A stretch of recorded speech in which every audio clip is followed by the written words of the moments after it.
katakan pada ibu saya, bahkan Allah akan turunkan saat di dunia. Ayah saya meninggal saat saya masuk pesantren, dan baiknya saya rasakan luar biasa. Beliau mengajar di musalla kecil dulu, sekarang jadi masjid. Itu saya selalu di bawah.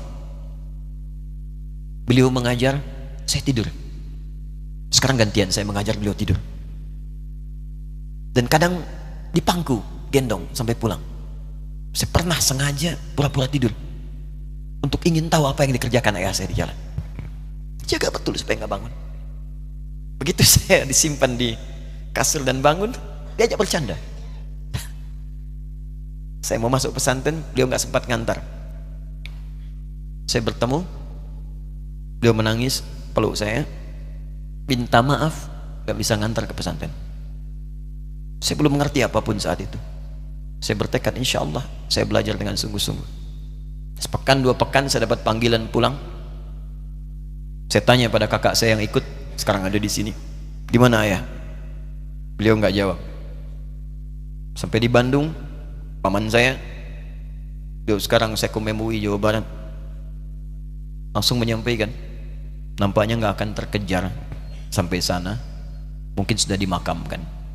Saya ngerti, paham saat itu bahwa beliau telah wafat. Maka saya pulang. Maghrib saya sampai, saya dapati ibu di ruangan tengah.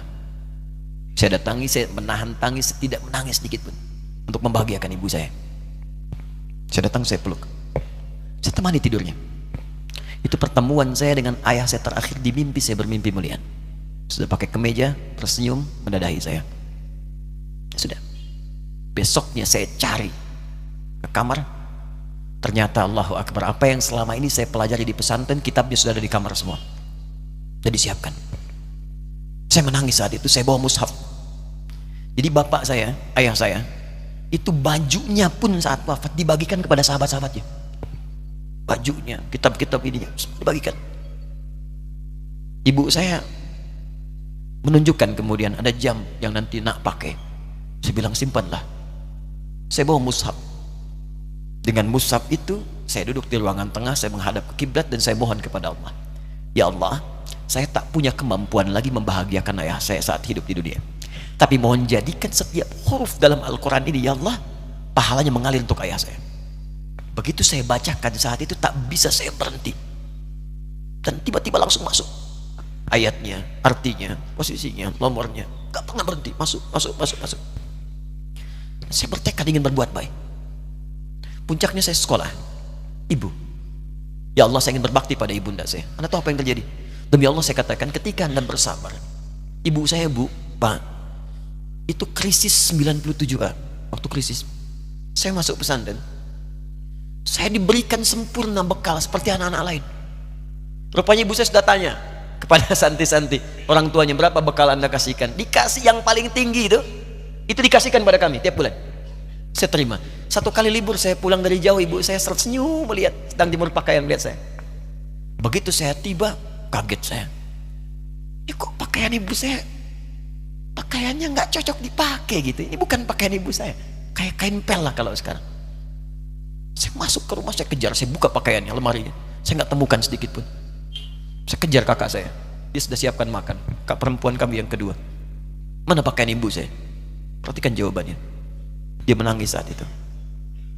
Dia bilang, mama itu telah menjual semua perhiasan dan pakaiannya untuk pendidikan kamu. Jual. Untuk kita, katanya. Jual. Dan bertahan dengan 150.000 per bulan saat krisis. Jadi rupanya ibu saya itu makan nasi sehari cuma sekali. Beliau mengajar. Di berangkat sekolah itu cuma makan pisang, minum kopi, makan nasinya malam. Saya bilang, ya Allah, saya akan ganti baju ibu saya dengan kain ihram dan saya gandeng tangannya di Masjidil Haram. Itu apa yang terjadi? Begitu saya kuliah di Libya, alhamdulillah, saya berangkat, saya mulai mengajar, saya serius belajar. Saat itu kemudian Allah mulai berikan jalan. Saya ingin sungguh-sungguh. Malam saya bangun, saya sholat, saya belajar, saya menghafal Quran, saya belajar riwayat Quran. Sampai puncaknya tiba. Saya ditugaskan pemerintah Indonesia saat itu untuk jadi petugas haji di Mekah. Saya telepon ibu saya. Saya bilang, Ma, saya insya Allah akan haji 2010. Saya telepon Februari saat itu. Saya dengar suara, terbayang wajahnya indah, senyuman, bahagia. Alhamdulillah, nak. Kapan berangkat? Tahun ini insya Allah. Saya bilang, dan saya tidak akan pernah berangkat kecuali mama pun akan berangkat. Terdengar nada pesimis tapi senyum. Dari mana katanya? Allah akan kasih, saya bilang. Saya sedang bekerja berusaha karena Allah. Mustahil Allah akan sia-siakan gitu. Berapa butuhnya? Porsinya 25 juta. Kapan harus ada? Bulan Juni. Ya, jadi dari Februari ke Juni itu. Ya, Juli bukan Juni, Juli. Ya, jadi saya masih ingat tuh bulan 7 5 bulan itu. Saya ibu, Pak, nabung saya. Saya beli tabungan, saya niatkan untuk ibu saya haji. Bulan Juli masih setor 25 juta. Jadi semua tabungan masukin situ. Ada yang ngajar ngasih, masukin situ. Masukin semua. Tepat sepekan sebelum itu kemudian didaftarkan, saya buka tabungan. Allahu Akbar, karunia Allah luar biasa. Tadi butuh berapa? 25 juta. Begitu dibuka, Masya Allah, 1 juta. Karena beasiswa nggak banyak, 1 juta. Tapi 3 hari sebelum daftar, entah dari mana ibu-ibu pengajian nih KBRI datang, Ustadz, ibu katanya mau haji juga ya, Ustadz mau haji ya, ibu ikut ya. Sudah nggak usah dipikirin, nanti kami yang pikirkan semuanya. Tiba-tiba dikirim, bayar porsinya di sana, dapat koper paling besar. Bayangkan, tadinya kopernya belum datang, telepon lagi, nak koper belum datang katanya. Saya bilang, Ma, tenang aja, apa hajinya nggak jelas ini? Tidak jelas, saya bilang, insya Allah ya. Nah, cuman beritanya berbeda. Begitu saya telepon lagi, Ma, gimana bisa? Nah, telah keluar pengumumannya. Kapan, Ma? 2013. Loh, kan saya hajinya 2010, nggak bisa, harus 2010. Lihat kalimat ibunda saya. Nah, jangan pernah mengambil hak orang lain. Allah kasih 2013, alhamdulillah. Saya bilang, Ma, kita tidak harus mengambil hak orang lain, tapi kita meminta kepada Allah yang memanggil kita. Boleh jadi Allah akan berikan tambahan kuota pada tahun ini. Doa lagi, minta, pulang ke masjid. Tiba-tiba ada sidang oki di Istanbul saat itu, keputusan 1.000. Setiap ada 1.000 muslim, 1 kuotanya. Saat itu Indonesia dapat tambahan 22.000, termasuk ibu saya ada di situ. Ya, acara malam Al-Qadar 27 Ramadan, malam masih ingat betul, saya jadi MC dengan rektor pada saat itu.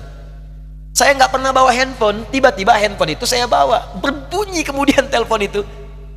Saya minta pada rektor izin, saya angkat dulu, diperkenankan. Saya kemudian ke belakang masjid, saya angkat. Tiba-tiba saya dengar suara sudah menangis. Nah, katanya, kenapa, Ma? Alhamdulillah, Mama bisa haji. Ternyata kuota itu termasuk ibu saya. 5 bulan, Pak. Enak biasa. Nggak bayar tambahan, nggak ada macam-macam, bisa berangkat. Begitu saya berangkat duluan, saya tungguin betul di apartemennya, di maktabnya sampai datang. Begitu sudah datang, saya nggak sapa, saya lihat dari jauh. Bahagianya saya bisa mengganti pakaian tadi yang lusuh dengan kain ihram. Saya perhatikan, saya ikuti dari belakang. Di lift, saya ikuti. Di jalan, saya ikuti. Begitu sampai Masjidil Haram, saya gandeng tangannya. Ma, kita sama-sama. Labbaik Allahumma labbaik. Labbaik la syarika lak labbaik. Saya tawaf, saya gandeng ibu saya lindungi supaya dapat kenikmatan dalam tawafnya. Begitu saya rasakan bagaimana Sayyidah Hajar bekerja keras untuk Ismail. Saya balas di situ, saya gandeng tangan yang kanan. Saya minta pada Allah, muliakan ibu saya, ya Allah, muliakan ibu saya, muliakan, berikan saya kesempatan membahagiakannya. Cuman yang kanan digandeng, yang kiri kosong, karena sudah tidak ada. Jadi ketika Anda belajar pun untuk menjadi ulama, Allah akan muliakan Anda. Orang tua Anda akan dapat bagiannya. Yang hafal Quran itu Musa, yang bisa haji bapak ibunya.